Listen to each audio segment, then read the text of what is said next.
Hey everyone, today we'll be covering all of the items within the Annual Pass Collections Badge and where you can get them. I'll also briefly cover the exotics and some of the triumphs within the Black Armory seal. In the description, I will link every single guide you'll need to acquire all of these items, and if you have any questions, check my pinned comment first because I may have already answered it. There are 25 items you'll need to acquire to complete the badge as of January 15th. It may show less for you, maybe you only need 23 or 24. That's because there are actually a few hidden items that don't show up initially. First, we'll start with the Black Armory weapons. There are 7 of these legendary weapons you'll need, and the frames you'll need for them are sold by 8-1. They rotate weekly, 3 at a time, and since there are 3 main forges, there is usually going to be 1 weapon per forge available. The only exception here is the sword because you actually have to unlock Izanagi to get access to the sword frame, even though it's forged in Volunder. The hammerhead machine gun, ringing nail auto rifle, and the striker's surehand sword can be crafted within the Volunder forge. The Tatara's gaze sniper rifle and the kindled orchid hand cannon are both crafted in the Gofanin forge, and the spiteful fang bow and the blast furnace pulse rifle are crafted in the Izanagi forge. And all of these weapon frames can also be completed within the Berguzia forge. There's a reason you want to do that, which we'll cover shortly. Keep in mind, if you want to access a weapon frame, you will need to have that respective forge unlocked. Real quick, to unlock the Gofanin forge, you need to kill Fallen to get the quest Stolen Black Armory gear. And to unlock the Izanagi forge, you'll need to kill Vex on Nessus to get the quest Vex Transponder.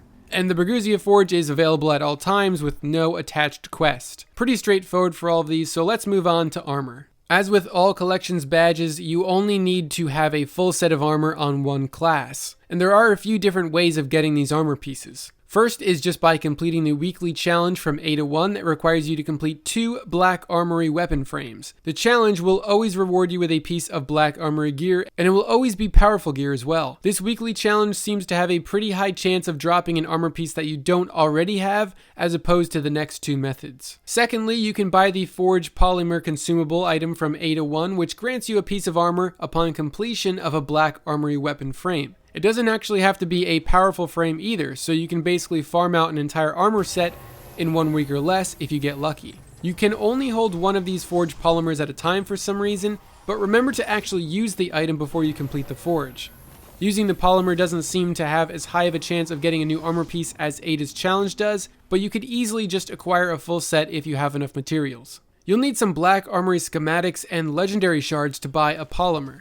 The schematics have a chance to drop after dismantling a Black Armory weapon of any type, whether it be augmented or ones that drop at the end of a forge activity. The last way to acquire armor is through a rare bounty. These rare bounties have a chance to drop after turning in a daily bounty offered by Ada, and they can sometimes drop a piece of Black Armory gear, which if it does drop, it will be powerful. This is not really something you can grind out, but more of just something to keep in mind. Weapons and armor are done, so next we'll cover Platinum Starling, the exotic ship in Black Armory. This ship is actually tied to the Master Smith Triumph, and thankfully you don't have to rely on luck to get this one. All you need to do is grind out 100 Black Armory weapon frames.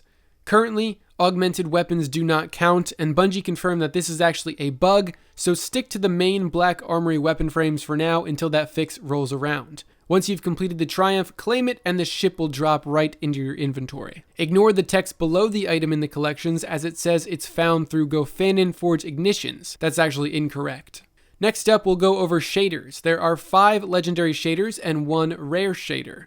The way you acquire these varies a bit, so we'll start with the shader Refurbished Black Armory. This shader has a chance to drop on those random old Year 1 weapons that were turned into new Black Armory weapons that come from Forge runs and Forge saboteurs. This shader is rare, unlike the others that are legendary, and it actually may not drop when you dismantle the weapon.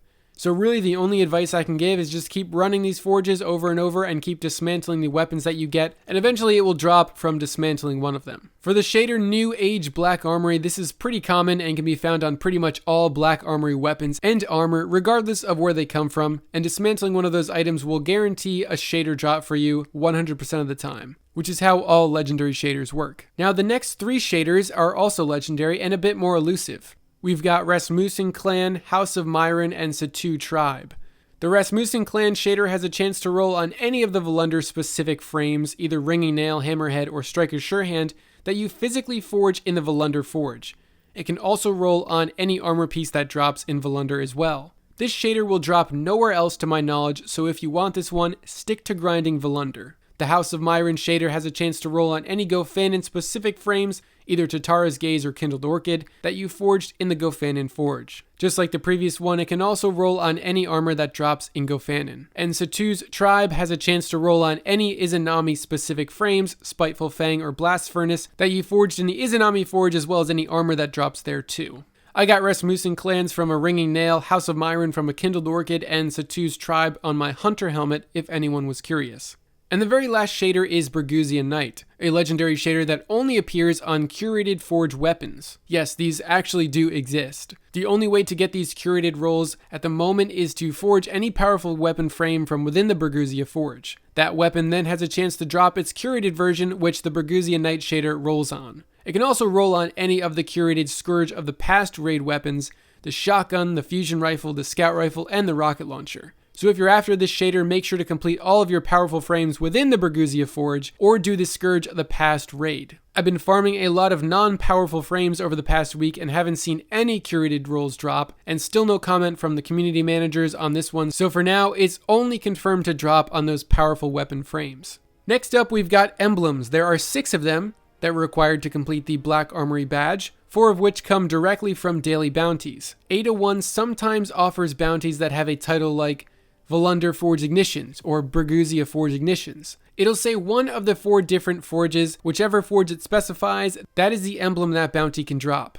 I've been told it wasn't a guaranteed drop for some, but after doing all 4 of these specific bounties, I got the emblem first try every single time. So if it's not guaranteed, then the drop chance is very, very high. Each of these emblems also has a variant along with it. To acquire the variant, you'll need to complete the triumphs within the Black Armory seal that require you to kill 500 enemies with a specific weapon in a specific forge. If you manage to kill 500 enemies with the threat level shotgun and get the emblem variant before you get the base Bergusia emblem to drop, that base emblem will actually show up in your badge as unknown. So you will need those 4 emblems for a complete badge, even if it doesn't show up at first. What you'll also need is the Obsidian Dreams emblem. This comes from solving the mysterious datapad quest through the secret mission within Niobe Labs and completing the ancient Black Armory frame. This is also how you complete the Triumph, a study in Obsidian, and it can also be done solo. So I have a full guide on that below if you want to know how to unlock that emblem and this secret cutscene that follows. Now, the very last item you'll need to complete this badge is the Hubris of Niobe emblem. This is by far the most challenging item to unlock in the entire collections badge, and it requires you to complete all 7 levels of the Niobe Labs puzzle. It's a pretty complicated puzzle, so check below for a guide on that if you're missing the emblem.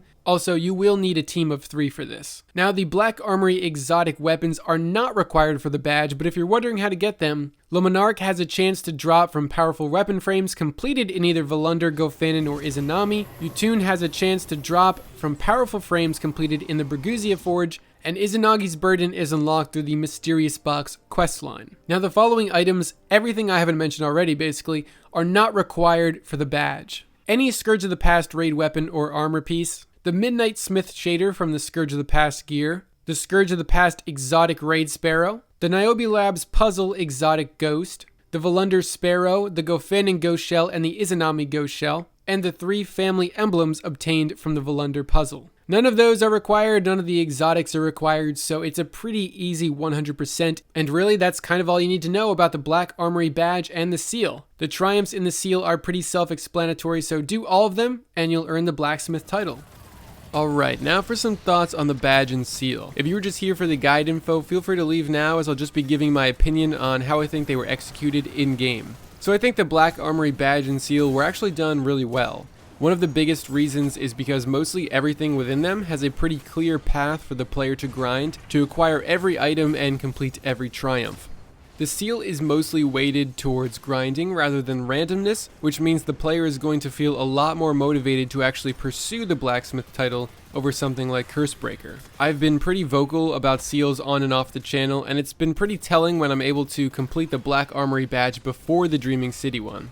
At this point, I'm convinced Bungie is trolling us and has removed all Dreaming City cosmetics from the game. Thankfully, the only thing you need for the Black Armory badge that really might be hard to come by is shaders, but those are far more common than probably anything in the Dreaming City. Initially, I was kind of annoyed that the raid triumphs were lumped into the blacksmith seal, especially because almost everything else can be done solo or through matchmaking. But after running Scourge a few times and realizing how enjoyable and relaxed that raid actually is, the triumphs really aren't that bad. The only one that's going to hold people up is like a diamond, but that's how it should be. Seals should contain very difficult challenges that not everyone are going to unlock. I think Blacksmith has a pretty good combination of grind and challenges. It definitely feels very grindy at times with the 100 frames and the 500 kills per weapon, but I would take that over unforgiving RNG any day.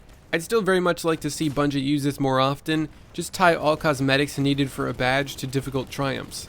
It would really make grinding for some of these seals actually bearable. But definitely a great seal to go after. Blacksmith is a sweet title, and I'm hoping whatever arrives with Joker's Wild follows this example. Thanks so much for watching, everybody, and I hope you enjoyed the video.